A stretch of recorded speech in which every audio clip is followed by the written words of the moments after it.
Hello everyone, welcome you all. कैसे हैं आप लोग बच्चों? आज जो हमारा टॉपिक है वो है इलेक्ट्रोस्टैटिक पोटेंशियल एनर्जी।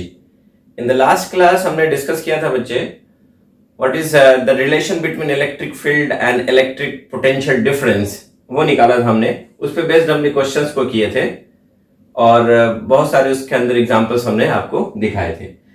और आज का जो टॉपिक है हमारा, that is electrostatic potential energy.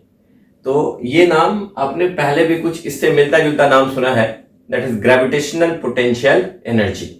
तो आपने क्या देखा था बच्चे, ग्रेविटेशनल पोटेंशियल एनर्जी में कि किसी भी ग्रेविटेशनल फील्ड में अगर किसी ऑब्जेक्ट की पोजीशन को चेंज करे, अगर मासेस है उसके अंदर, मास की वजह से ग्रेविटेशनल फील्ड है, उसके नजदीक अर्थ मान ले एक मास है, दूसरा एक मास ले ले और उस मास के पोजीशन को चेंज करते थे, तो when we go against the electrostatic against the gravitational field, तो आपको उसमें वर्क करना पड़ता था, and that work will be stored in the form of gravitational potential energy. In the same way, अगर कोई चार्ज सिस्टम है, कोई चार्ज कॉन्फ़िगरेशन है, उस कॉन्फ़िगरेशन में किसी तरह का चेंज हो तो उसके अंदर भी एक एनर्जी स्टोर्ड होगा, and that energy is called electrostatic potential energy. तो वेरी इजी इट इज बच्चे। अब क्या होगा कि मान लीजिए कॉन्फ़िगरेशन में चेंज हुआ, तो इलेक्ट्रोस्टैटिक फोर्स या इलेक्ट्रिक फोर्स जितना वर्क करेगा, उस वर्क का नेगेटिव जो होगा that is equal to change in the potential energy. Very very important, electrostatic potential energy का एब्सोल्यूट वैल्यू फाइंड नहीं करते जैसे ग्रेविटेशनल पोटेंशियल एनर्जी का नहीं करते। तो मैं हर हमेशा इसका क्या मिलना है, चेंज मिलना है। तो चेंज जो है मिलता है, और अगर कहीं कहीं बोल दिया जाता है कि इस पॉइंट का ये एनर्जी है इलेक्ट्रोस्टैटिक एनर्जी या फिर gravitational energy, it means they are comparing with the reference and reference is taken to be zero. तो उस केस में रेफरेंस को हम लोग जीरो मान लेते हैं। तो यहां पे भी हम लोग बच्चे जब बात करते हैं तो we will talk about the change in electrostatic potential energy, and must remember this electrostatic energy और ग्रेविटेशनल पोटेंशियल एनर्जी, ये जो है दैट इज कह सकते हैं this is path independent, this is the work done by the conservative force. याद रखना आपको, that is independent of path which depends on initial and final position, not on how it is obtain. तो हमने क्या बोला बच्चे, gravitational potential energy के तरह ही आपका इलेक्ट्रोस्टैटिक पोटेंशियल एनर्जी भी है। इलेक्ट्रोस्टैटिक पोटेंशियल एनर्जी को we defined as the change in electrostatic potential energy is the negative of work done by the electric force. कब? जब चार्ज के कॉन्फ़िगरेशन में चेंज होगा। तो चलिए बच्चे पहले हम इसके डेफिनेशन को लिख लेते हैं। इलेक्ट्रोस्टैटिक पोटेंशियल एनर्जी के बारे में लिखेंगे, we defined as the change in electrostatic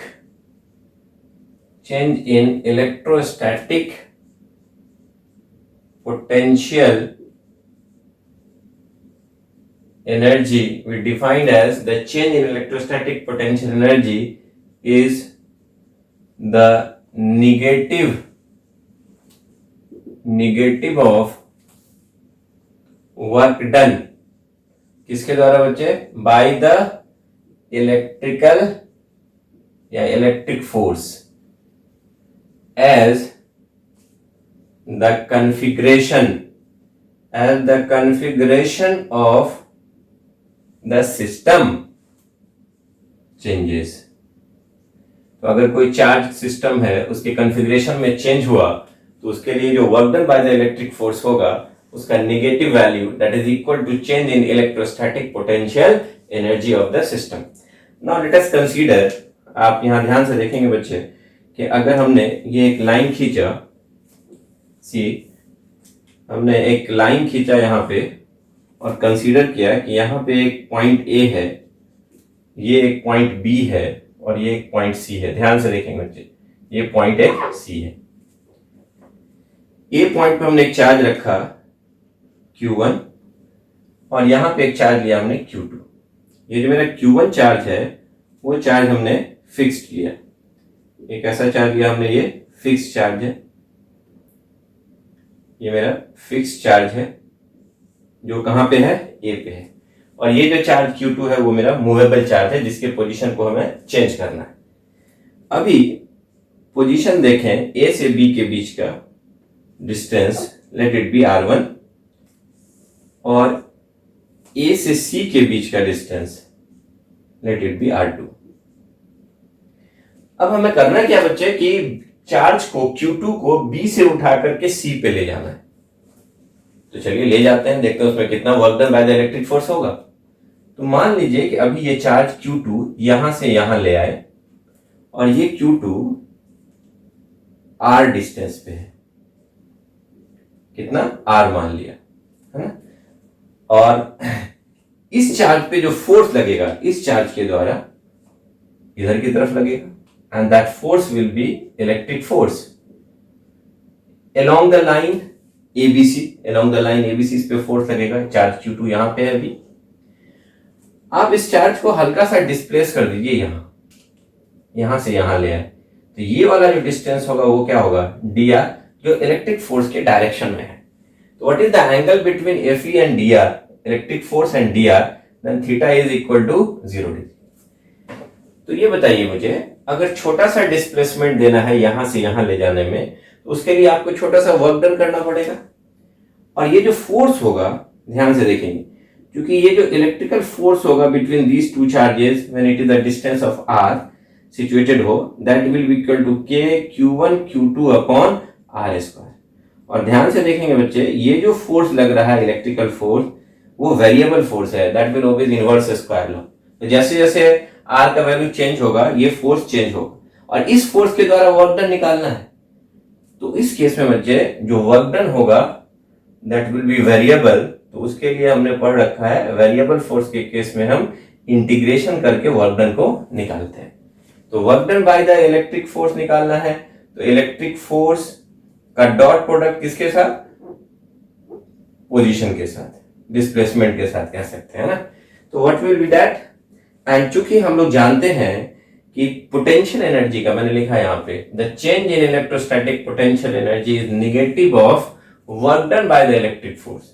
तो जो पोटेंशियल एनर्जी का जो चेंज होता है that is negative of work done by the electrostatic force. तो आप कह सकते हैं दैट इज माइनस लगा लीजिए और dWe का वैल्यू हमने यहां लिखा है Fe डॉट dr। तो what you will see here, Fe और dr के बीच का एंगल कितना है 0 degree. You can write here cos 0 degree and cos 0 is 1।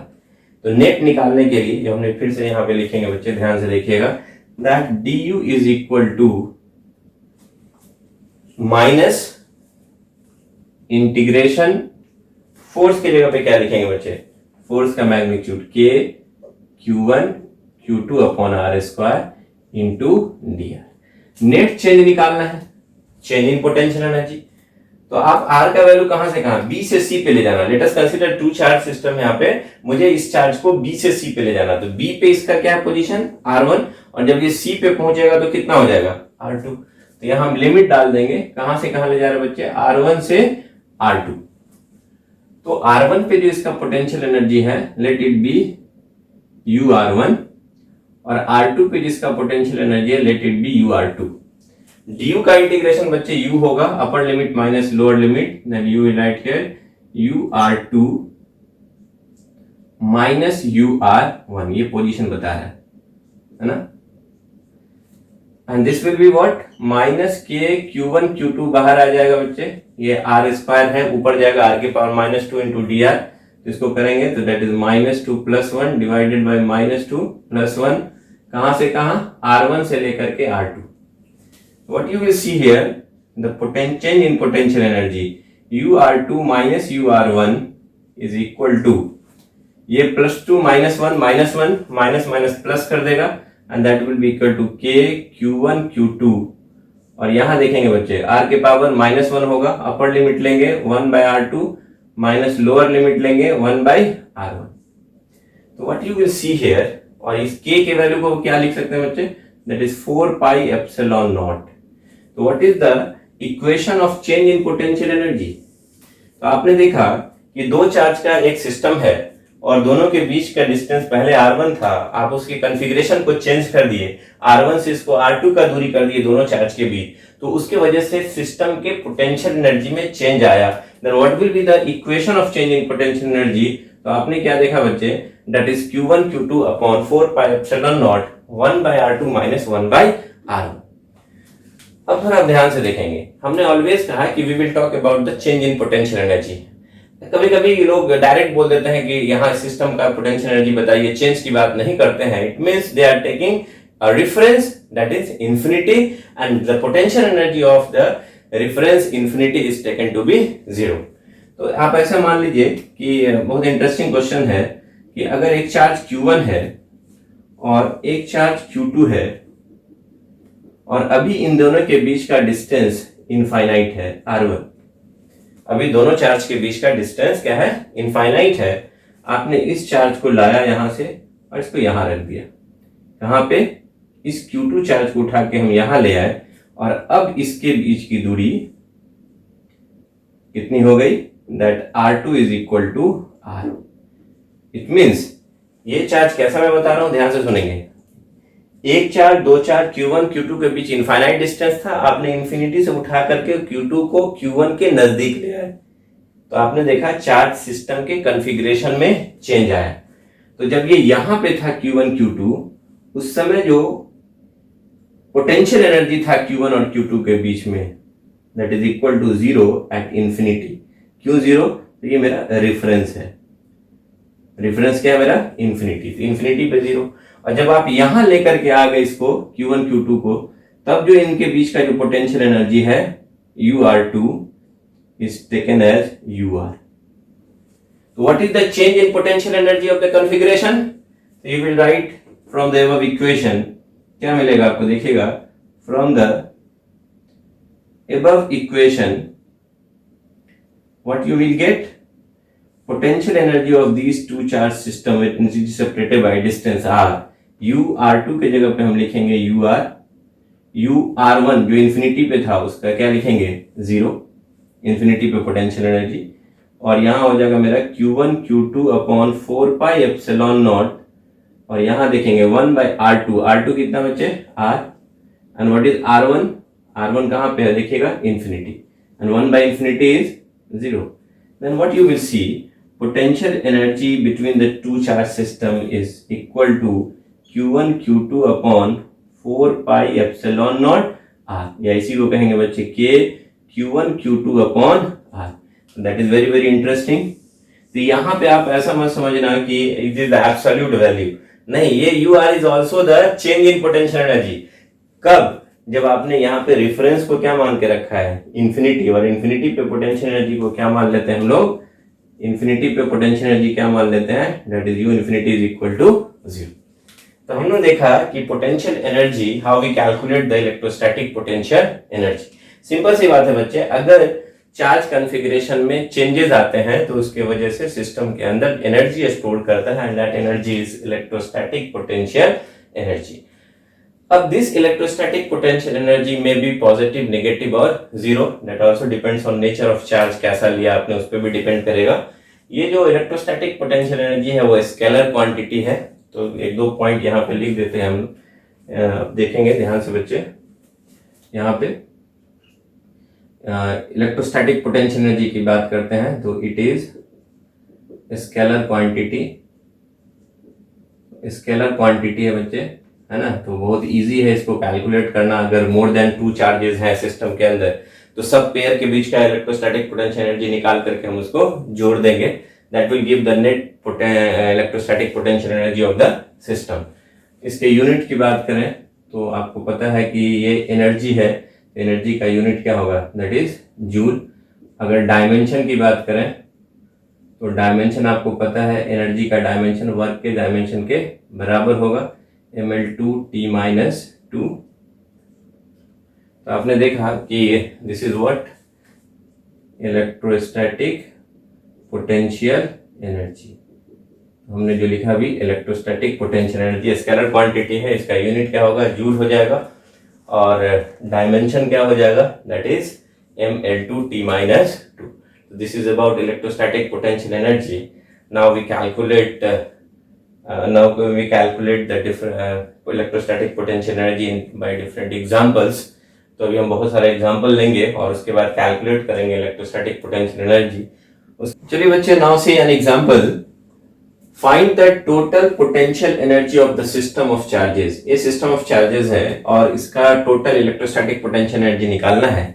Initially charges were at infinity, शुरुआत में इंफिनिटी था, इंफिनिटी से उठा करके आपने एक सर्टेन डिस्टेंस पे रख दिया। तो बताइए what is the total potential energy of the system. तो बच्चे यहाँ पे एक टू चार्ज सिस्टम है, आप ध्यान से देखेंगे Q1 एंड Q2।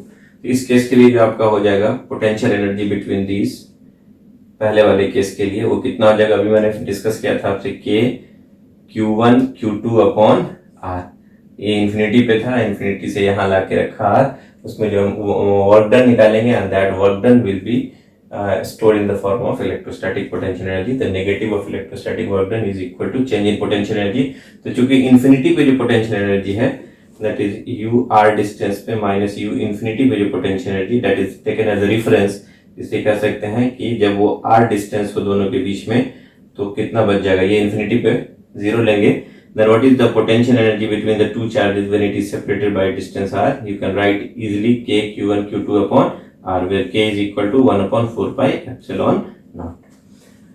इसी तरह से B पार्ट में देखिए, B में क्या बोल रहा है कि इस सिस्टम, इसमें तीन है, 1 2 3 चार्ज हैं, Q1 Q2 के बीच R12, Q2 और Q3 के बीच R23 और Q3 Q1 के बीच R31 डिस्टेंस है। पूछा गया है what is the total potential energy of the system, पूरे सिस्टम का पोटेंशियल एनर्जी बताइए। तो दो चार्ज के बीच का पोटेंशियल एनर्जी निकाल लीजिए, इसके और इसके बीच का, फिर इसके और इसके बीच का, और फिर इसके बीच का, इसके बीच का लेट इट बी U12, इसके बीच का पोटेंशियल एनर्जी U23, इसके बीच का पोटेंशियल एनर्जी U31, और सबको हम ऐड कर देंगे, that will give the total potential energy of the system, that is equal to U12 plus U12 U23 and U31। Actually ये तीनों चार्ज कहाँ था, इनफाइनाइट पे था इनिशियली, और उसको ला के इक्विलैटरल ट्रायंगल या कोई ऐसा ट्रायंगल ले लीजिए जिसका वैल्यू दिया हुआ साइड का, और वहां पे लाके रख दिए। तो लाके रखेंगे तो आपको वर्क करना पड़ेगा और सबका जो पोटेंशियल एनर्जी स्टोर होगा वो सबको ऐड कर देंगे, that will give the whole potential energy of the system. इसमें जितने पेयर बना सकते थे आपने बनाया, और सब पेयर के बीच दो चार्ज का पेयर बना दिया यहाँ पे, और उसके बीच पोटेंशियल एनर्जी निकाल दें। तो 1 और 2 के बीच में पोटेंशियल एनर्जी कितना होगा, that is K Q1 Q2 upon R12, 2 और 3 के बीच that is K Q2 charge, Q3 इसका चार्ज अपॉन दोनों के बीच का डिस्टेंस R23। इसी तरह से यहाँ पे क्या देखेंगे बच्चे, इन दोनों के बीच that is K Q3 Q1, ये और ये charge divided by R31 and that will give the, सबको ऐड कर देंगे, स्केलर सम कर देंगे, simple algebraic sum, that will give the whole potential energy of the system. यहाँ पे हमने एक सी पार्ट लिया है, इसमें कहा पूरे सिस्टम का पोटेंशियल एनर्जी बताइए। आप देख रहे हैं यहाँ पे एक स्क्वायर है, साइड सब बराबर है और उसके कॉर्नर पे चार्ज रखे गए हैं, लेकिन चार्ज का नेचर देखिए, यहाँ पॉजिटिव है, यहाँ नेगेटिव है, यहाँ पॉजिटिव है, यहाँ नेगेटिव है। आपसे पूछा गया कि what is the potential energy of the system. तो अगर आप सिस्टम का पोटेंशियल एनर्जी निकालने जा रहे हैं तो पेयर बनाइए, कितना पेयर बनेगा, what you will see here कि इसका और इसका पेयर बनेगा एक, इसका एक पेयर बनेगा, इसका एक पेयर बनेगा, और एक डायगोनल पेयर बनेगा, इसका इसके साथ, इसका इसके साथ, और सबको ऐड कर देंगे, that will give the whole potential energy of the system. तो चलिए इसके बीच का पोटेंशियल एनर्जी मान लीजिए आप U1 है, इसके बीच का मान लीजिए U2 है, इसके बीच का मान लीजिए U3 है, इसके बीच का U4 है, पेयर बना रहे बच्चे, इसके बीच का U5 है, और इसके बीच का U6 है, और सबको ऐड कर देंगे, that will give the whole potential energy of the system. तो what we get, see here, U1 जब लिखेंगे, you will write here like U1 plus U2 plus U3 plus U4 plus U5 plus U6, that will give the whole potential energy of the system. तो what we get here, system का potential energy निकालना मुझे, what is U1, इन दोनों के बीच K, एक charge positive है एक negative है, तो माइनस हो जाएगा Q और Q स्क्वायर, और डिस्टेंस कितना दोनों के बीच का R, ये निकाल लिया हमने।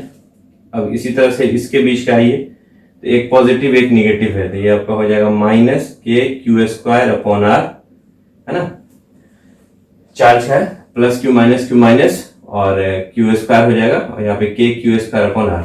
फिर आप U3 देखेंगे इसके बीच का, तो ये भी आप देख रहे हैं, एक प्लस है एक माइनस है, तो ये आपका माइनस K Q और Q स्क्वायर हो जाएगा अपॉन R। 3 निकाल लिया। U4 निकालते हैं हम लोग, what you will gate U4 इसके और इसके बीच का। तो सेम कंडीशन में बच्चे देखेंगे, एक नेगेटिव है एक पॉजिटिव है, Q और Q मल्टीप्लाई हो जाएगा Q² R, एक पॉजिटिव और एक नेगेटिव। और अब डायगोनल वाला देखिए U5 इन दोनों के बीच, दैट इज K, ये पॉजिटिव ये भी पॉजिटिव, K Q और Q² और ये साइड ये डायगोनल कितना हो जाएगा R√2, दैट इज R√2। अब इन डायगोनल के बीच में देखेंगे बच्चे U6 निकालना है K, और ध्यान से देखेंगे -Q क्या हो जाएगा +Q का स्क्वायर हो जाएगा ना, और ये भी डिस्टेंस कितना होगा R√2। तो what you will see here, ध्यान से देखेंगे बच्चे, यहाँ पे -KQ/R, चार मिला आपको -KQ/R, you will see here -4 × KQ²/R, ये 4 माइनस है, और ये दोनों देखिए पॉजिटिव आ गया तो 2 टाइम्स कर दें 2 KQ²/R√2। तो what you will gate, common क्या है दोनों में, अगर आप ध्यान से देखेंगे दैट इज KQ²/R कॉमन है, तो यहाँ आपका हो जाएगा कितना, दैट इज -4, और यहाँ कितना हो जाएगा बच्चे देखेंगे, दैट इज 2/√2 है ना, 2/√2। तो आप √2 से चाहे तो मल्टीप्लाई भी कर सकते हैं। Then what you will get here, that is KQ²/R, और यहाँ LCM अगर आप ले लेंगे तो आपको मिलेगा √2, ये -4√2 + 2। This is the value of potential energy of the whole system. Simple algebraic sum था बच्चे, इसमें कोई ज्यादा दिमाग लगाना नहीं है, इट इज वेरी इजी। आप देख सकते हैं कि पोटेंशियल एनर्जी पेयर बनाएंगे, जितना पेयर संभव होगा सब पेयर के बीच का पोटेंशियल एनर्जी निकाल लेंगे दो चार्ज के बीच, और उसके बाद हम उसको ऐड कर देंगे साइन को ध्यान में रखते हुए, and that will give the whole potential energy of the system. Note it down. Now dear students, see example number 22, very interesting question. In Geiger-Marsden experiment, what is the distance of closest approach to the nucleus of 7.7 mega electron volt alpha particle before it comes momentarily to rest and reverse its direction? तो बच्चे आपको पता होना चाहिए what is Geiger-Marsden experiment। तो आप लोगों को पता भी होगा what is Geiger-Marsden experiment। Okay, नहीं पता है या पता भी होगा, वेरी गुड। तो Geiger-Marsden experiment क्या है? These are जो Geiger and Marsden are the student of Rutherford, and the experiment Rutherford alpha particle scattering experiment was done by his student under the guidance of Rutherford, and that student name is Geiger and Marsden। तो actually this is not new, ये आपका सुना हुआ already, atom के case में आपने पढ़ा होगा। गाइगर मार्सन एक्सपेरिमेंट मतलब अल्फा पार्टिकल स्कैटरिंग एक्सपेरिमेंट में पूछा गया what is the distance of closest approach to the nucleus of a 7.7 mega electron volt alpha particle before it comes momentarily to rest and reverse its direction। उसमें क्या किया गया था बच्चे, alpha particle scattering experiment में इन लोगों ने क्या किया था, एक गोल्ड न्यूक्लियाई लिया था और उस पे बॉम्बार्ड किया था किसको, अल्फा पार्टिकल को। What is alpha particle, that is helium nuclei. और वो अल्फा पार्टिकल जैसे जैसे जाएगा न्यूक्लियस के पास, अगर हेड ऑन जा रहा है बच्चे, तो देखेंगे आप 180 डिग्री से वो रिवर्स हो जाएगा।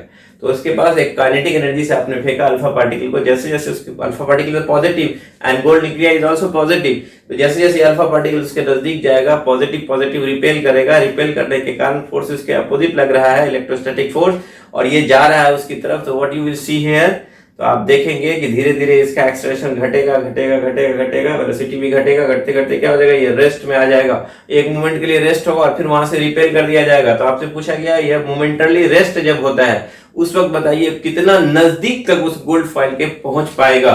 तो अगर कोई अल्फा पार्टिकल कितना नजदीक गोल्ड न्यूक्लियस के पहुंच पाया, वह डिस्टेंस जो सबसे नियरेस्ट डिस्टेंस था, that distance is called distance of closest approach. तो now see how we proceed. तो आप देखते हैं यहाँ पे, let it be the alpha particle gold nuclei, sorry this is the gold nuclei, and you know that gold nuclei का atomic number that is 79।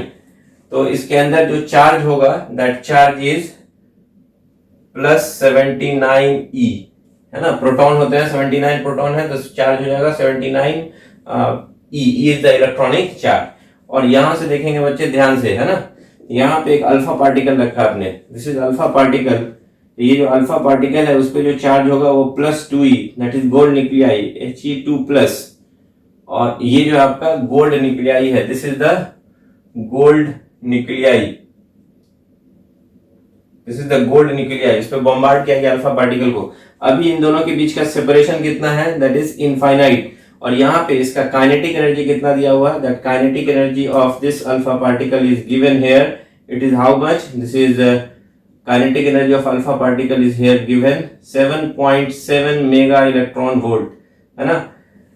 And you know that 1 mega electron volt 10 to the power 6 electron volt and 1 electron volt is equal to 1.6 into 10 power minus 19 joule। अब इसको यहाँ से throw किया गया, ये धीरे धीरे जैसे जैसे जाएगा ये वाला इसको रिपेल करेगा, और ये जब यहाँ पहुंचा तो इसका वेलोसिटी जीरो हो गया अल्फा पार्टिकल का, मतलब काइनेटिक एनर्जी क्या हो गया इसका, जीरो।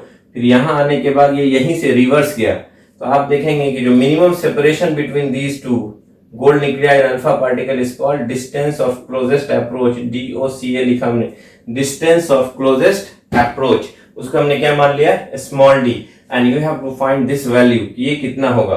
तो आप क्या देख रहे हैं बच्चे, शुरुआत में देख रहे हैं आप कि अल्फा न्यूक्लियाई और गोल्ड न्यूक्लियाई के बीच में जो मैकेनिकल एनर्जी है, ठीक है, ये आप देख रहे हैं शुरुआत में जो मैकेनिकल एनर्जी है, और वो मैकेनिकल एनर्जी कंजर्व होगा बाद में भी, जब ये यहाँ से यहाँ पहुंचेगा तब भी उसका क्या होगा, कंजर्व होगा। तो आप देख सकते हैं कि ये आप ए पॉइंट मान लीजिए और ये पॉइंट मान लीजिए बी, या मान लीजिए ये इनिशियल कंडीशन यहाँ पे था अल्फा पार्टिकल, और फाइनली अल्फा पार्टिकल यहाँ पे पहुंच गया, दैट अल्फा पार्टिकल यहाँ पे पहुंचा तो सिस्टम के एनर्जी में क्या क्या चेंज हुआ। तो आप देखेंगे बच्चे, हम एनर्जी को कंजर्व करेंगे, टोटल मैकेनिकल एनर्जी को कंजर्व करेंगे। तो we will write here according to conservation of energy, what we will see, according to conservation of energy, total energy of the system initially जब वो infinite distance पे था, और जब distance of closest approach पे आएगा that will remain same। तो total energy of the system when it is at infinity बराबर total energy of the system when it is at distance of closest approach, DOCA, distance of closest approach। Total energy में हम लोग क्या क्या consider करेंगे, kinetic energy and potential energy. तो आप क्या देख रहे हैं, शुरुआत में काइनेटिक एनर्जी अल्फा पार्टिकल के पास है, that is EK, kinetic energy alpha particle का है, plus what is the potential energy. यहाँ पे इलेक्ट्रोस्टैटिक पोटेंशियल एनर्जी की बात करेंगे, दोनों चार्ज है। तो what you will see here, this let be it be Q1 and this one is Q2। तो आप देखेंगे इन दोनों के बीच में जो पोटेंशियल एनर्जी होगा, किसके किसके बीच, गोल्ड न्यूक्लियाई और alpha particle, when it is eight infinite distance. तो आपके पास के Q1 Q2 हमने माना है अभी, डिवाइडेड बाय इनफाइनाइट डिस्टेंस, दो चार्ज के बीच का पोटेंशियल है, अभी मैंने बताया था आपको, है ना। और जब ये यहाँ पहुंचेगा, जब डिस्टेंस ऑफ क्लोजेस्ट अप्रोच पे, तो kinetic energy of alpha particle क्या हो जाएगा, zero. And now what will be the electrostatic potential energy between these two, that is equal to k Q1 Q2 upon distance of closest approach। Then what you will see, something by infinity is zero। यहाँ E k alpha बराबर क्या बचेगा आपका, that is E k alpha, kinetic energy of alpha particle is equal to K Q1 Q2 upon distance of closest approach। Then what is the value of D, D को इधर ले आइए, then you will get here K Q1 Q2 upon kinetic energy of alpha particle, this is the distance of closest approach। Now put their value, अगर हम value put करेंगे तो what you will see here, ध्यान से देखिएगा बच्चे, K के जगह पे K ही लिखते हैं। एक चार्ज आपका हो गया alpha particle, that is plus 2E, और दूसरा गोल्ड न्यूक्लियाई, उस पे जो चार्ज होगा that is ZE plus ZE, Z is the atomic number of gold nuclei, divided by E k alpha, kinetic energy of alpha particle. Then what you will get here, the distance of closest approach small d is equal to 2kZE square upon E k alpha. तो this is very very important. तो आप एक relations भी देख लिया आपने कि distance of closest approach is inversely proportional to kinetic energy and directly proportional to the atomic number of gold, है ना। आपका जितना हेवी न्यूक्लियाई लेंगे, डिस्टेंस ऑफ क्लोजेस्ट अप्रोच उतना ही ज्यादा होगा, और काइनेटिक एनर्जी जितना बढ़ाएंगे, डिस्टेंस ऑफ क्लोजेस्ट अप्रोच उतना ही कम होगा। Now in this question put their value. तो आप जो देख रहे हैं kinetic energy of alpha particle जो दिया हुआ है initially, that is 7.7 mega electron volt. You have to convert 7.7 into 10 to the power 6, ये इलेक्ट्रॉन वोल्ट में आ गया, और फिर when you multiplied by 1.6 into 10 power minus 19 joule, तो ये आपका जूल में आ जाएगा। तो what you will see here, the kinetic energy will B 7.7 into 1.6 into 10 to the power minus 13, ये आपका काइनेटिक एनर्जी आ गया in terms of joule. And electronic charge आपको पता है, when you put here d is equal to 2, k का value आपको पता है 9 इंटू 10⁹, z का value 79 and electronic charge 1.6 into 10⁻19 और उसका स्क्वायर है e स्क्वायर है divided by what is the kinetic energy of alpha particle, हमने देखा अभी 7.7 इंटू 1.6 इंटू 10⁻13, सब ऐसा यूनिट में है तो आपका क्या हो जाएगा, ये मीटर में आ जाएगा। When you solve this you will get here d is equal to 3.0 into 10⁻14 meter, and you can also write it like this 30 into 10⁻15 meter, and 10⁻15 meter is Fermi. You can say d is equal to how much, that is 30 Fermi.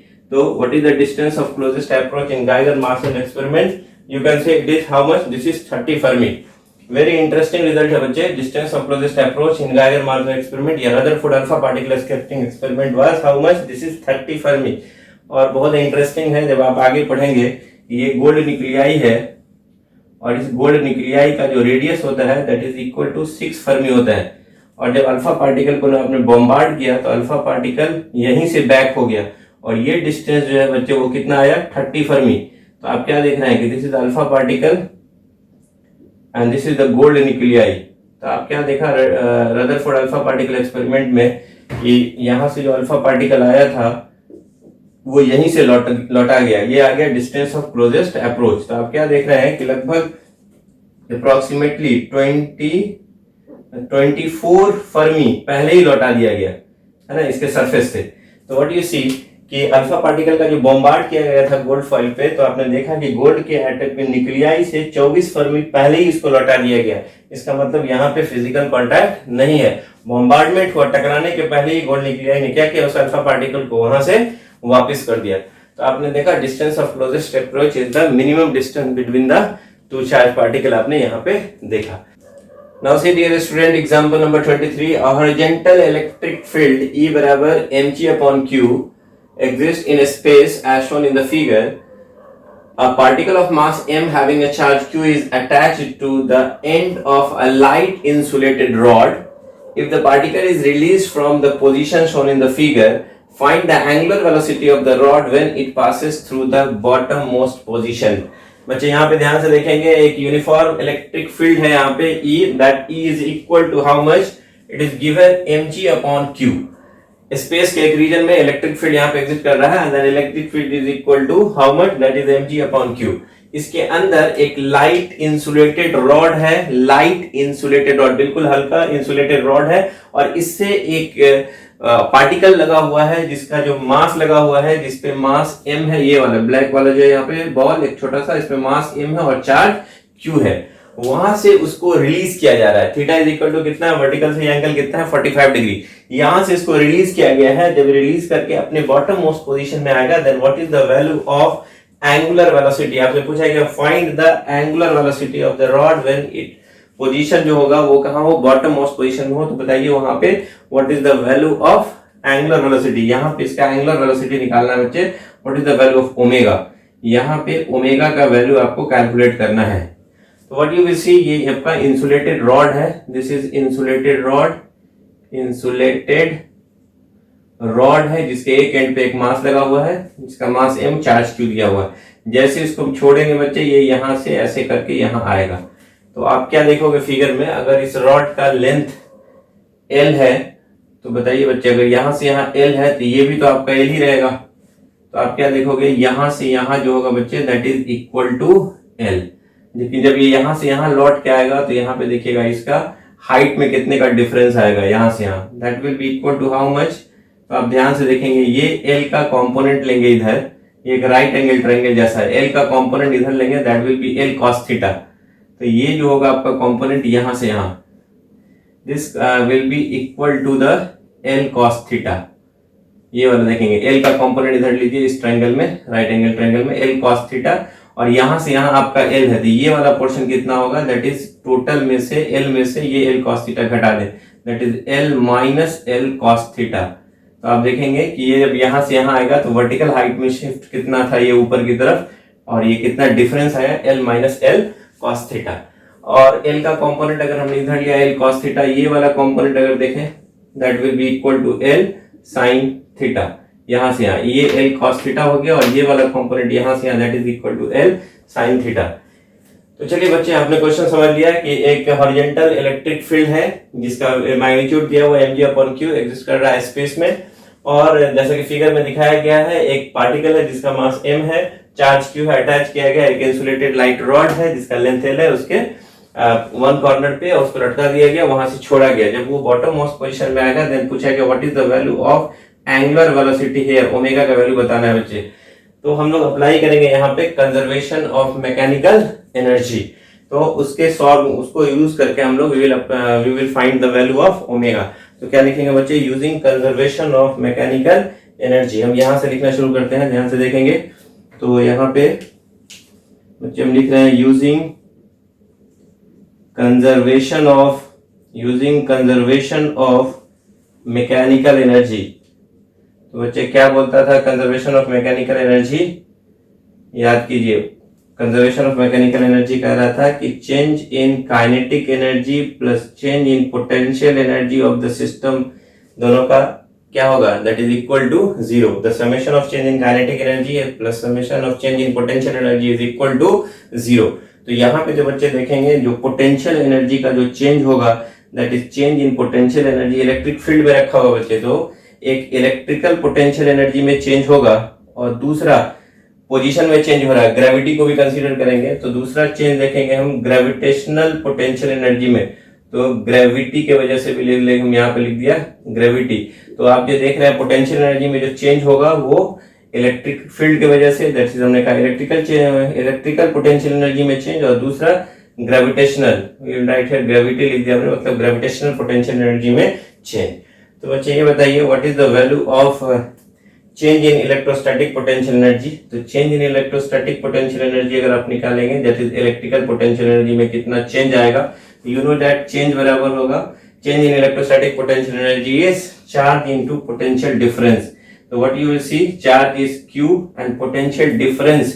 तो potential difference कितना होगा बच्चे, तो potential difference को मैंने बोला था आपको इलेक्ट्रिक फील्ड के डायरेक्शन में ही जा रहे हैं आप यहाँ से यहाँ, तो इलेक्ट्रिक फील्ड के डायरेक्शन में अगर आप जा रहे हैं, इलेक्ट्रिक फील्ड और ये वाला डिस्टेंस जो है ये that d L sine theta वो एक ही डायरेक्शन में है। तो यू विल से कि अगर यहाँ पे तो जीरो होगा और पोटेंशियल जब आगे जाएंगे तो पोटेंशियल क्या होगा और घटेगा, इलेक्ट्रिक फील्ड के डायरेक्शन में जा रहा है तो घटेगा, तो फाइनल कम होगा और इनिशियली ज्यादा होगा।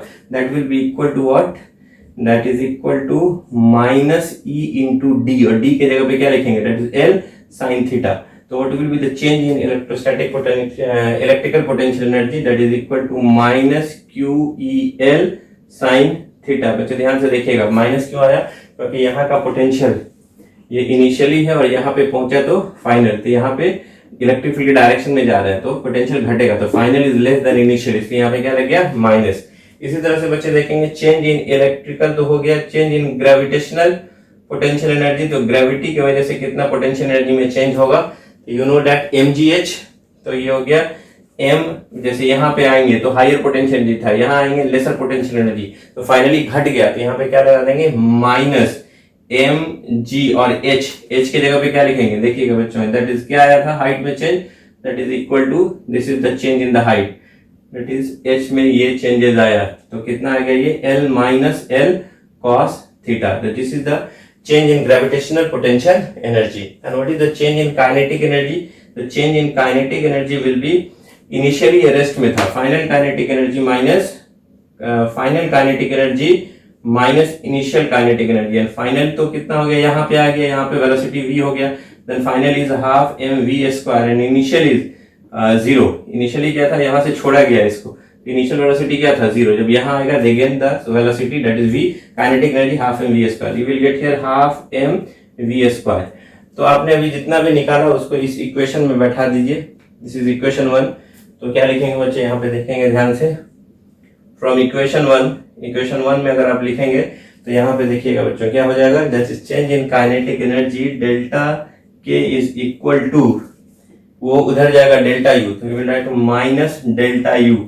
So what you will get here that half mv square is equal to minus, और पोटेंशियल एनर्जी का चेंज लेंगे तो इलेक्ट्रिकल पोटेंशियल एनर्जी और ग्रेविटेशनल पोटेंशियल एनर्जी दोनों को जोड़ दीजिए बच्चे, तो क्या देख रहे हैं, दोनों में जो माइनस है, दोनों के माइनस को अगर हम बाहर निकाल लें तो माइनस माइनस क्या हो जाएगा, प्लस। यहाँ भी देखिए माइनस है, यहाँ भी माइनस है, और यहाँ तो माइनस रहेगा तो माइनस माइनस प्लस हो जाएगा, और यहाँ क्या हो जाएगा देखेंगे बच्चे, that is QEL sine theta. Theta का वैल्यू कितना लेना देखिएगा यहाँ पे 45 डिग्री।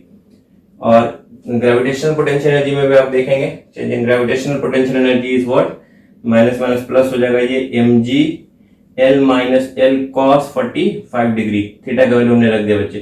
तो what you will find here, this is half mv square, half mv square is equal to, और यहाँ देखेंगे बच्चे Q E बराबर हमने लिखा था यहाँ पे mg अपॉन Q, E बराबर लिखेंगे mg upon Q L sine 45 1/√2। यहाँ भी आपका आ गया mgL माइनस mgL और साइन cos 45 1/√2। तो what you will get here कि यहाँ अगर बच्चे आप ध्यान से देखेंगे mg/q, q से q कट जाएगा, तो यहाँ पे आप बच्चों ध्यान से देखेंगे mgL/√2 प्लस है और यहाँ mgL/√2 माइनस है, तो ये वाला इससे क्या हो जाएगा, कैंसिल हो जाएगा। Then what you will see here, तो बच्चे आपको क्या मिलने वाला है, इधर आपका हाफ mv स्क्वायर आ गया और उधर क्या बचा देखिएगा RHS में सिर्फ आपका बचेगा mgL, तो m से m क्या होगा बच्चे, कैंसिल हो जाएगा। देन v बराबर हो जाएगा √2gl। तो what you will see, the velocity of the particle when it at the bottom most position that is equal to √2gl। आपसे पूछा गया था एंगुलर वेलोसिटी क्या होगा, you know that angular velocity omega बराबर v/r, और r के जगह पे क्या लिखेंगे l, इसका तो l ही रेडियस पे घूम रहा है ना सर्कल में, तो v के जगह पे क्या लिखेंगे बटे 2gl divided √2gl divided by l। जब हम रूट के अंदर ले लेंगे तो कितना आ जाएगा, that is omega is equal to √2g, नीचे जाएगा वो l, अंदर रूट के l स्क्वायर, एक l कट जाएगा तो नीचे बच जाएगा। तो what you will see here, the angular velocity of this rod of this particle when it is at the bottom most is equal to √2g/l। तो बच्चे इस क्वेश्चन में हमने देखा क्या कि how we apply the conservation of mechanical energy, जिसमें हमने एक इलेक्ट्रोस्टैटिक पोटेंशियल एनर्जी के साथ ग्रेविटेशनल पोटेंशियल एनर्जी का चेंज भी हमने आपको यहाँ पे दिखाया। That is very very important, आपको पता होना चाहिए हाउ वी अप्लाई। तो आपने अभी तक जो एनर्जी यूज कर रहे थे कंजर्वेशन में, वो आप यूज कर रहे थे ग्रेविटेशनल पोटेंशियल एनर्जी और काइनेटिक एनर्जी, लेकिन अब आप एक नया पोटेंशियल एनर्जी भी रखेंगे, that is electrostatic potential energy. जब भी पार्टिकल पे चार्ज की बात रहे या इलेक्ट्रिक फील्ड में अगर कोई चार्ज पार्टिकल मूव कर रहा है तो वहां पे एक एडिशनल पोटेंशियल एनर्जी आपको मेंशन करना पड़ेगा, and that is what electrostatic या इलेक्ट्रिकल पोटेंशियल एनर्जी का चेंज भी आपको लेना होगा। दैट इज वेरी इंपॉर्टेंट, इसको आप नोट करें। नाउ सी बच्चे, energy of continuous distribution of charge, अगर चार्ज का कहीं पे कंटिन्यूअस डिस्ट्रीब्यूशन है तो वो बॉडी कितना एनर्जी कैरी करेगा या कितना एनर्जी पोजेसेस होगा। तो उसी का मैंने एक एग्जांपल लिया है, नंबर ए में लिखा हमने self energy of a charge spherical shell. कोई स्फेरिकल शेल है और इस spherical shell, this is the spherical shell, this is the hollow sphere जिसका रेडियस कैपिटल R है, और इस पे मान लीजिए टोटल चार्ज कैपिटल Q है। तो पूछा जाएगा कि बताइए इसके अपने चार्ज की वजह से इसका टोटल एनर्जी कितना होगा, मतलब टोटल पोटेंशियल एनर्जी कितना होगा, that is called self energy of a charge spherical shell. तो बच्चे इस पे जो चार्ज कैपिटल Q अभी है, तो शुरुआत में तो 0 रहा होगा, आप धीरे धीरे इसको चार्ज करना शुरू किए होंगे। तो मान लीजिए एट t बराबर 0 पे आप इस पे चार्ज का वैल्यू कितना था, 0 था। आप इस पे थोड़ा थोड़ा करके स्लोली एक्सटर्नल एजेंट के द्वारा ब्रिंग किया गया चार्ज को, एक्सटर्नल एजेंट ने थोड़ा थोड़ा करके इनफाइनाइट नंबर ऑफ थोड़ा छोटा चार्ज dq चार्ज को ला करके इस पे जमा किया। तो आप देखेंगे आफ्टर टाइम t, मान लीजिए आफ्टर टाइम t, इस पे जो इंस्टेंटेनियस चार्ज है दैट b अगर q मान लीजिए t टाइम के बाद इस पे चार्ज आ गया स्मॉल q। तो पहले चार्ज 0 था, आपने धीरे धीरे चार्ज इस पे लाए dq, एक सर्टेन टाइम के बाद आप इस पे चार्ज देख रहे हैं क्या है, q है, इंस्टेंटेनियस चार्ज। उस समय t टाइम पे इस पे चार्ज कितना दिया गया, q। Then what will be the work done by the external agent, then the work done by the external agent is what, that is v into dq। और v का value कितना होगा बच्चे, वो देखेंगे। तो इस पे चार्ज अगर q है, r रेडियस का है, तो इस पे जो चार्ज है q अभी t टाइम पे अब निकालना है work done, then what you will see here the potential on the surface will be 1/4 pi epsilon naught charge q upon इसका radius capital R into dq। तो ये बताइए धीरे धीरे करके चार्ज आप ला रहे हैं dq, t टाइम के बाद इस पे चार्ज q हो गया, उस समय हमने वर्क निकाल लिया, लेकिन मुझे तो पूरा का पूरा चार्ज करना है, कैपिटल Q चार्ज चाहिए इसके शेल के ऊपर। तो बताइए नेट वर्क डन निकालने के लिए यू शुड इंटीग्रेट, आपको इंटीग्रेट करना पड़ेगा। इंटीग्रेट करेंगे तो कांस्टेंट को आप बाहर कर दीजिए, तो dw का इंटीग्रेशन हो जाएगा w work done by the external agent, and यहाँ पे देखिए क्या आ जाएगा बच्चे q, ये आप बाहर कर दीजिए 1/4 पाई एप्सिलॉन नॉट, ये रेडियस भी बाहर हो जाएगा और अंदर बचेगा q इंटू dq। तो बताइए टोटल चार्ज करने में, this is the total charge, इस पे टोटल चार्ज ऑन शेल, तो शेल पे टोटल चार्ज अगर कैपिटल Q है तो टोटल पूरा का पूरा चार्ज करने में कितना वर्क करना पड़ेगा, तो जीरो से लेकर के Q, पहले जीरो था आपने इसको चार्ज करके कैपिटल Q चार्ज दे दिया, तो what is the amount of work done by the external agent, this is the work done by the external agent. तो एक्सटर्नल एजेंट कितना वर्क करेगा इसको जीरो से कैपिटल Q चार्ज लाने में, that is equal to what, that is dq का वही आप लिखेंगे 1/4 pi epsilon naught r, this is become q square by 2 and 0 से capital Q, then what you will get work done by the external agent is equal to, ये 4 to the 8 हो जाएगा, तो you will see here 1/8 pi epsilon naught r, यहाँ upper limit रखेंगे q square minus lower limit 0 का square, then what you will get the work done by the external agent in charging that spherical shell is equal to q square upon 8 pi epsilon naught r. So that work done will be stored in the form of electrostatic potential energy, या कहेंगे self energy of charged spherical shell। तो ये potential energy के रूप में क्या हो जाएगा, ये स्टोर हो जाएगा, and that is equal to work done by the external agent, work done by the external agent, that is q square upon 8 pi epsilon naught r। तो आपने क्या देखा बच्चे यहाँ पे, this delta u को कहेंगे हम लोग, this is the, क्या कहेंगे, the work done is the electric potential energy, और इसको कहेंगे हम लोग self energy of charged spherical shell. तो आपने क्या देखा बच्चे, ध्यान से देखेंगे, अगर ये स्फेरिकल शेल है, इस पे चार्ज नहीं था, धीरे धीरे करके आपने चार्ज दिया, अगर इसके पास कैपिटल Q चार्ज है तो इस स्फेरिकल शेल के पास कितना पोटेंशियल एनर्जी होगा, that is very important, that is equal to q square upon 8 pi epsilon naught r।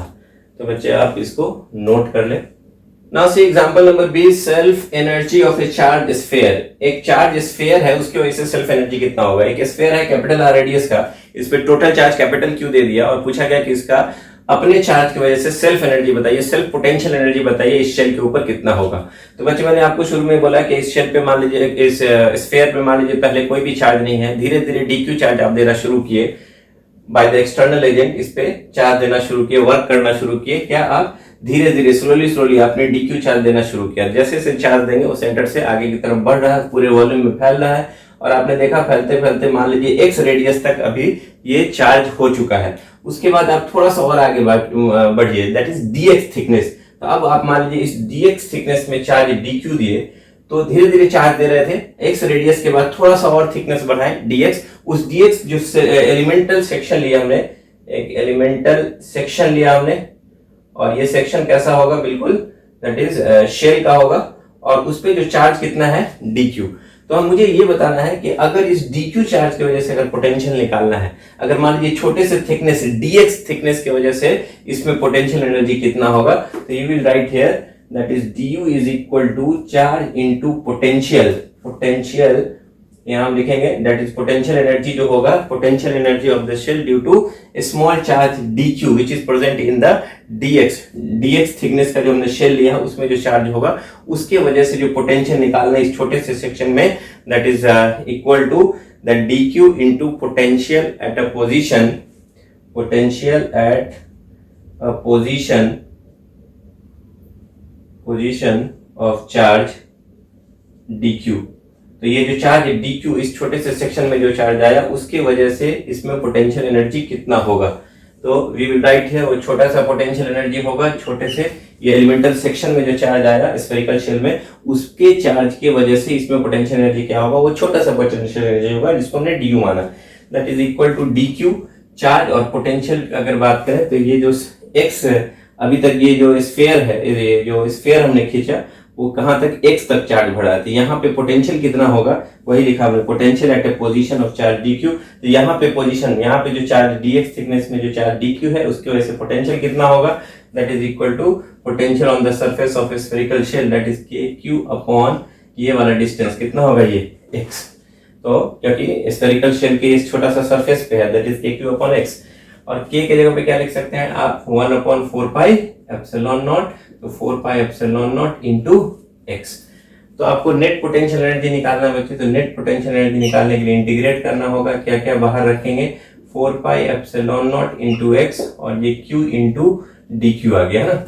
अब आपको इसको इंटीग्रेट करना है, तो इंटीग्रेट करेंगे तो मुझे नेट निकल जाएगा पोटेंशियल एनर्जी, लेकिन आप इसको इक्वेशन 1 बना दीजिए ना, क्योंकि अभी आप देखेंगे मुझे dq का वैल्यू भी निकालना है ना। dq का वैल्यू कितना होगा उसकी अगर हम बात करें तो वो देखिए ये जो स्फेरिकल शेल है उसमें कितना चार्ज होगा। तो अगर स्फेरिकल शेल जो है जो हमने dx थिकनेस का रखा उसमें कितना चार्ज होगा, तो आप कह सकते हैं कि यहाँ पे चार्ज पूरे वॉल्यूम में डिस्ट्रीब्यूट हो रहा है, देन वॉल्यूम चार्ज डेंसिटी बराबर चार्ज टोटल चार्ज अगर लें कैपिटल Q और टोटल वॉल्यूम अगर बात करें that is 4/3 pi capital RQ। अगर पूरा भरेंगे जब तक है ना तो उसका वॉल्यूम चार्ज डेंसिटी कितना होगा, that is this one, this is what volume charge density. और ये यूनिफॉर्मली मान लीजिए भरा गया है, देन यूनिफॉर्मली डिस्ट्रीब्यूटेड चार्ज है, then volume charge density will remain constant here. उसके बाद आपको इस छोटे से एलिमेंटल सेक्शंस के वॉल्यूम की अगर बात करें, स्फेरिकल शेल की वॉल्यूम की बात करें तो वॉल्यूम कितना हो जाएगा एरिया इंटू थिकनेस, और एरिया कितना हो जाएगा 4 पाई r स्क्वायर, यहाँ x स्क्वायर, x रेडियस का लिया है, इस थोड़ा छोटा सा जो शेल लिया है उसका जो वॉल्यूम हो जाएगा एरिया होगा 4 पाई x square, area of spherical surface, और इसका थिकनेस कितना है dx। तो अगर इस छोटे से रीजन में चार्ज कितना होगा that is dq is equal to, तो कह सकते हैं चार्ज निकालना है तो डेंसिटी इंटू वॉल्यूम, तो डेंसिटी आपका हो गया रो और वॉल्यूम कितना हो गया that is dv, and that dv is equal to what, dv is equal to 4 pi x square into dx। और इसको आप कहां पुट कर देंगे बच्चे dq को इक्वेशन 1 में, तो what you will get here, put the value of dq in equation 1। तो what you will get here, the potential energy का जो चेंज मिलेगा that du is equal to 1 upon 4 pi epsilon naught बाहर, और यहाँ 1 upon x, और ये charge q, और इस पे जो चार्ज देखेंगे ये जो q चार्ज, और dq का जगह पे हम क्या लिखने जा रहे हैं ये देखिएगा बच्चे, that is rho into 4 pi x square into dx। और इस q का वैल्यू भी निकालना है, अगर इसके अंदर चार्ज कितना होगा तो इसके अंदर जो चार्ज होगा that is q is equal to इसका डेंसिटी इंटू इसका वॉल्यूम 4/3 पाई x क्यूब। ये जो स्फीयर है x रेडियस का उसके अंदर चार्ज हमने q माना था ना, धीरे धीरे q गया था फिर dq बढ़ाया था हमने, तो आपने देखा यहाँ पे रखेंगे जब इस q के जगह पे हम रखेंगे ये वाला that is what rho into 4/3। अच्छा अभी आप इसको q ही रहने दीजिए है ना, तो q रहने देंगे तो क्या हो जाएगा वो अभी, तो इस q को या तो हम बाद में लिख देते हैं, देखिए q लिख ही देते हैं, that is equal to what, that is rho into 4/3 pi x cube into, और इसके जगह पर हमने ये लिखा आपको 4 पाई x स्क्वायर इंटू dx। तो आप ध्यान से देखेंगे बच्चे, तो ये x से एक x कट जाएगा तो एक बचेगा है ना, तो यहाँ पे आपका कितना हो जाएगा वो ध्यान से देखेंगे, और यहाँ पे एक डेंसिटी ये भी रहेगा ना, ये वाला डेंसिटी रो, तो what you will see here that du, और इंटीग्रेट करेंगे जब तो ये u हो जाएगा, और ये आपका हो जाएगा 1/4πε0। और यहाँ से क्या क्या बाहर हो जाएगा, रो और रो, दैट इज रो स्क्वायर बाहर आ जाएगा। 4/3, ये 4 से 4 कट भी जाएगा, तो आपका यहाँ 3ε0 नीचे बचेगा। और देखेंगे बच्चे यहाँ पाई है और यहाँ भी पाई है, एक पाई स्क्वायर होगा, ये पाई पाई पाई स्क्वायर हो जाएगा, एक 4 रह जाएगा बच्चे, तो एक 4 हमने बाहर निकाला है ना। और अंदर क्या बचेगा वो देखिएगा, x के पावर 3 है और यहाँ x है, तो x के पावर 4 इंटू dx है ना। और डेंसिटी रो स्क्वायर तो हमने बाहर निकाल ही दिया है। अब टोटल निकालना है, इंटीग्रेट करेंगे तो 0 से लेकर के r तक इंटीग्रेट करेंगे, टोटल स्फीयर में पोटेंशियल एनर्जी निकालना है। Then you will see here it is how much, 4/3πε0 है ना। एंड हियर रो को क्या लिखेंगे बच्चे, तो रो को ये लिखेंगे q²/4/3π R³ का स्क्वायर। और यहाँ देखेंगे बच्चे कितना आ जाएगा, x के पावर 4 है इंटू dx है, तो x के पावर 5/5 इंटीग्रेट करेंगे और अपर लिमिट रखेंगे, तो r² r के पावर 5 - 0 दैट इज r के power 5। What you will get here, अगर आप सबको देखेंगे सॉल्व करके तो आपका ये कितना आने वाला है, तो you will see the potential energy will be equal to 4/3πε0 और यहाँ पे 4/3πε0 दैट इज q²/, यहाँ पे देखेंगे बच्चे अगर तो 4/3 ये विल राइट 4/3πr³ दो बार लिख देते हैं हम, 4/3πr³ और मल्टीप्लाइड बाई r के पावर 5, तो आपको क्या मिलेगा देखेंगे, r के पावर 6 है, तो r के पावर 6 है यहाँ, तो ये कट जाएगा, एक r बच जाएगा नीचे है ना। और ये 3 से 3 जो बच्चे वो कट जाएगा, ये 4 से 4 भी कट जाएगा, ये 3 से 3 ये 3 से 1 3 कट गया और एक 4 से 4 कट गया, तो एक जो 3 है बच्चे वो 3 नहीं कटेगा, वो ऊपर चला जाएगा। You will see here that is 3। और नीचे देखेंगे आप तो ये आपका हो जाएगा 4 और ये आपका 4 हो गया, और ये r के पावर 5 नीचे आएगा ना, वो ये यहाँ पे जब इंटीग्रेट कर रहे थे तो बाई 5, यहाँ पे 5 भी नीचे लेना था, दैट इज एक 5 तो यहाँ नीचे आ ही जाएगा, जैसे यहाँ लिए बाई 5 है ना, तो ये जाएगा 5 4 जा 20π, ये वैसे 20πε0 r ऊपर में q²। What you will see the potential energy, self energy of a charged spherical shell will equal to 3q²/20πε0 r. So that will be the self or intrinsic energy of a spherical of a sphere, charged sphere. तो हमने क्या देखा बच्चे कि कोई भी charge sphere हो या स्फेरिकल शेल हो, उस पर अगर आप चार्ज को देते हैं तो उसके पास भी सेल्फ पोटेंशियल एनर्जी होता है, तो हमने वो कैलकुलेट करके निकाला और कह सकते हैं this is the continuous charge distribution की वजह से पोटेंशियल एनर्जी कैलकुलेट किया हमने। तो that is very very important, आपको ये सारी चीज को रिवाइज करना है, इसको नोट कर लीजिए और ज़्यादा से ज़्यादा क्वेश्चंस बनाने हैं आपको, डीपीपी है, एक्सरसाइज है, इसको सॉल्व कीजिए। अगले क्लास में we will start the dipole.